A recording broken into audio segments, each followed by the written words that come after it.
Well, howdy folks, K-Dog here. It's time for another DVD and Blu-ray update, and I was actually considering holding off because I don't have so many this week, or this month. It's, money was kind of tight, and it still is pretty tight this month. So, not a lot could be spent on some DVDs and Blu-rays, even though there is some, I'm sure there's some good deals out there. But let's go ahead and roll the intro. We'll get right into these two DVDs and a Blu-ray. And the Blu-ray I have a lot to say about.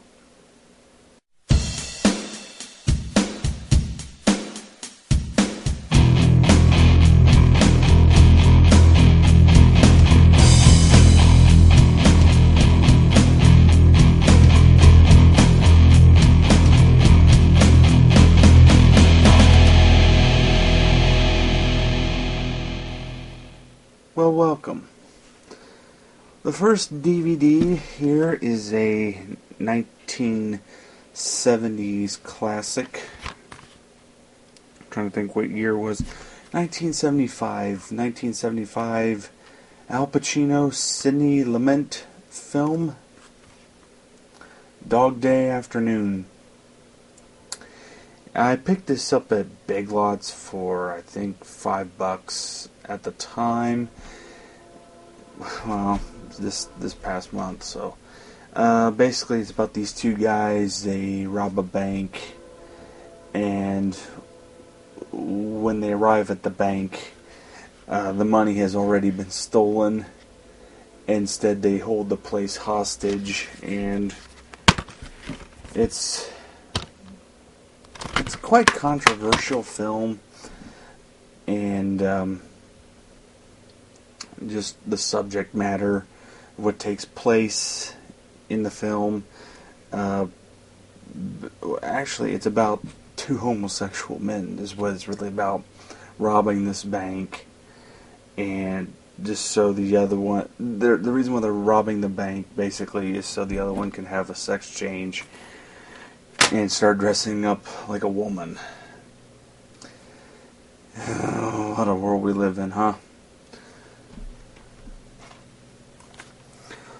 Next one is also a $5 title at Big Lots. Hadn't really got down to sit down and watch this film, but it's Steve McQueen, James Garner, and Richard Attenborough in The Great Escape. And I like the premise of it. It's by the same guys who did Magnificent Seven, so I don't think you can go too wrong there. It's about these guys, World War II, who were basically prisoners of this World War II POW camp, and the Germans are holding them, blah blah blah blah blah blah, and so they plan to escape this camp. Now the next one. This is a Blu-ray, actually Blu-ray DVD combo pack, and I gotta say, it's not a bad film, but it's something we're not used to seeing out of this particular director, and I'm a big fan of this director. He's he's a lot of everyone's favorite director, but I don't know. He needs to find his stride in this era. It's like he can't. The two movies that he made, they were both.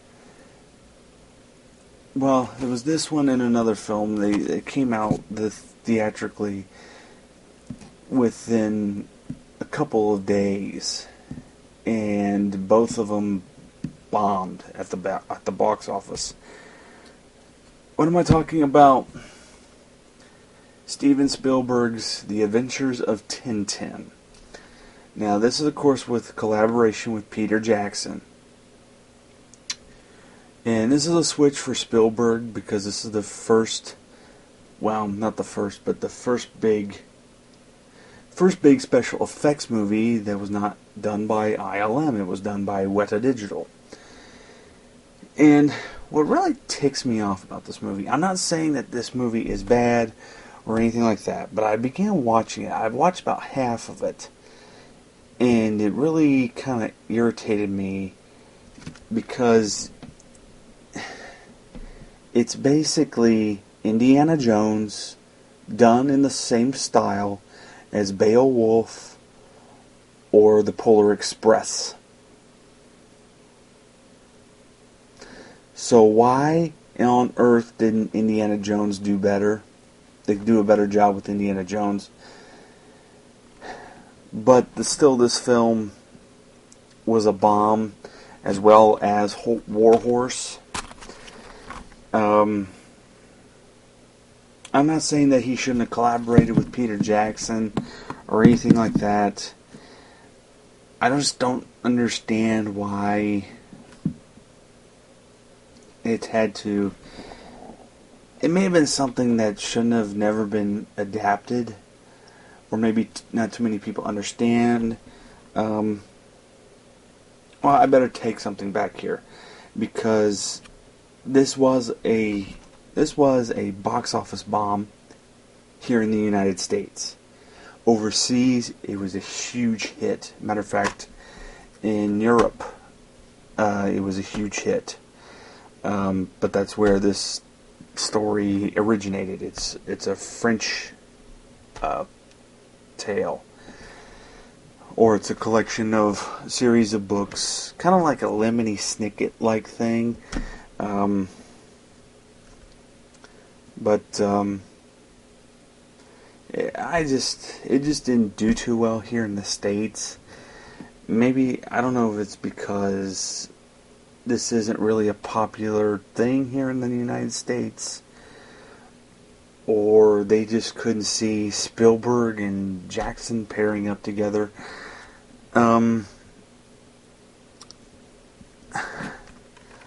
And I've even had mixed feelings about Peter Jackson, because he makes 4 good movies. I mean, in terms of big hit movies, he makes 4 big hit movies here that are released here in the United States, and they do good. But then the last one he didn't do so well, The Lovely Bones, which I have yet to see. And to me, he's just like the New Zealand version of George Lucas. And you know how people bragged about how great George Lucas was as a filmmaker. Well, as time goes on, maybe he's not so good at all. Maybe he hits a peak and just dies off. I mean, take a look at Red Tails. Red Tails, he didn't direct, he produced, and Red Tails was also a bomb. It was a big bomb. But I don't think the old filmmakers, what we grew up on, of like the Spielbergs, Lucases, and I'll go ahead and throw in Peter Jackson. I don't think they can really.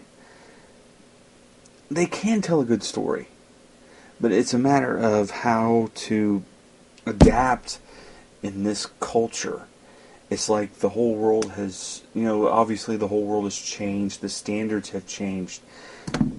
And one thing I gotta say, this is very good looking visually.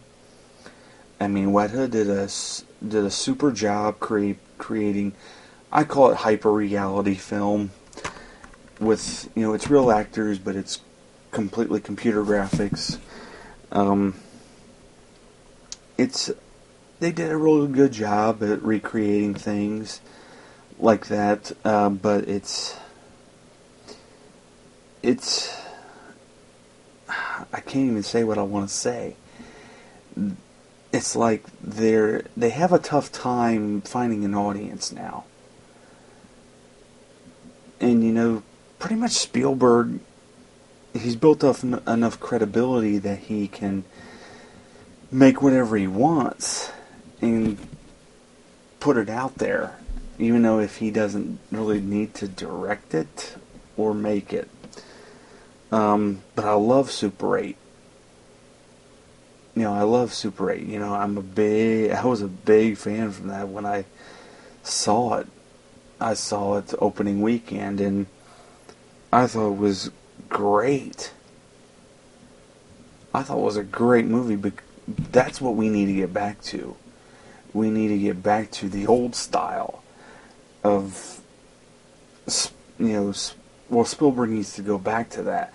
But the problem is he's matured, and he wants to move on from that. He wants to grow up as a filmmaker, or he did grow up. I mean, I don't think you could have made Schindler's List back in the 1970s. There would have been no way. Because he realized that even when he received the script shortly after he did E.T., he said, I can't make this yet. And he tried to pass it on to other directors like Scorsese and people like that, and they couldn't do it, so he ended up tackling it himself, but he ended up waiting a long, long time to make that movie, and because he knew himself that he wasn't mature enough. But that's what I've got. Sorry about that little ramble there at the end, but that's hopefully this next month be a lot more. I should have some better paychecks. A better paycheck coming. That's for sure. I am looking for a new job to apply at, and I did apply at AMC Theaters in both Muncie and Marion, Indiana. I hope you keep me in your prayers that I get that job.